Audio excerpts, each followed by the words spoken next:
Welcome back. Today we'll be looking at rifle scopes and how they work in Afterconflict. Specifically features such as accurate simulation of scope shadow and parallax, zeroing, the ability to use backup iron sights, and more. Scopes are not a necessity to hit targets at longer ranges, nor do they grant a weapon more accuracy to do so. They are primarily for getting a better look at distant enemies and making sure more of your precise shots land directly on target. Misusing them can result in their use being more of a hindrance than a benefit.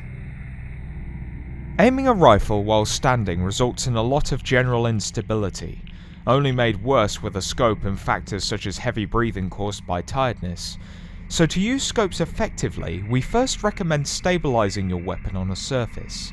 This eliminates a lot of said instability, allowing you to take more precise shots.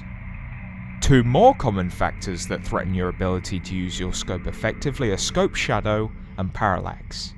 Scope shadow is present when a shooter does not have the correct level of eye relief or positioning of their eye in relation to a scope, forming a dark ring while looking through the lens. And scope parallax is an optical illusion that occurs when the incorrect positioning of the shooter's eye causes a scope's reticle to seemingly deviate from target, potentially leading to inaccurate shots. To avoid these issues, take care while aiming and firing weapons with higher levels of recoil, especially on full auto. For some users of scopes, such as the PU on the KS-23 or the PU-1 on an AKML firing subsonic ammunition, this may be enough information to work with due to their relatively short effective range.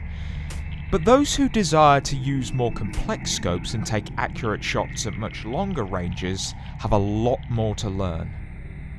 Some scopes, particularly those developed by members of the Warsaw Pact, have stadiometric rangefinders on their reticles. This means that the distance to a target can be determined by comparing the size of a target to a predefined value. For the Soviet PSO-1, this value is the height of an average man, meaning placing the bottom of the rangefinder below a regular soldier will give an accurate approximation of how far away they are.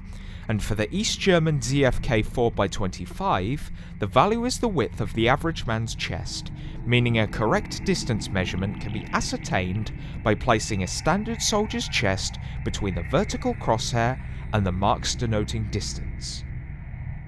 Using a standard black reticle for both shooting and rangefinding in the dark can be tricky at best, near impossible at worst.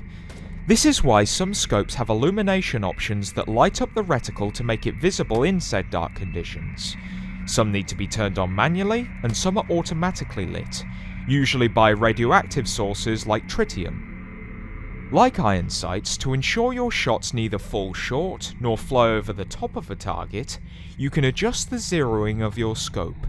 Use this in conjunction with a stadiometric rangefinder to quickly and efficiently find and dial in your target's distance, so you can fire without having to compensate by lofting your shots.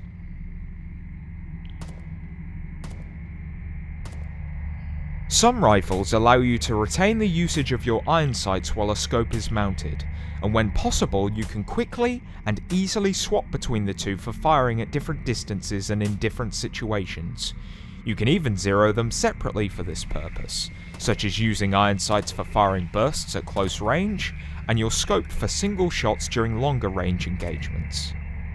For those that don't allow you to retain the usage of your iron sights while a scope is attached, whether it be due to the weapon itself or the scope obstructing them, you can instead peek over your scope to get a general idea of where you're shooting without using the scope, effectively point shooting. But be aware that outside of close ranges, this form of aiming is limited in its effectiveness. Using full auto with a scope is ill-advised for various reasons already discussed. And yet another reason is that when firing in rapid succession, your weapon's barrel will heat up.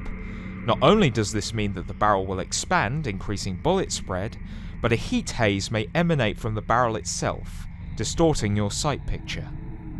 Overall, while the specialization of individual rifle scopes varies, their usefulness as a whole varies depending on the situation at hand, and to use them properly, practice and an understanding of individual scope models is vital for success on the battlefield.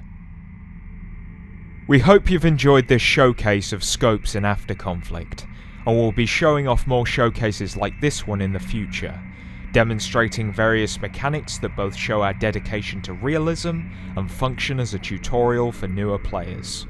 So stay tuned.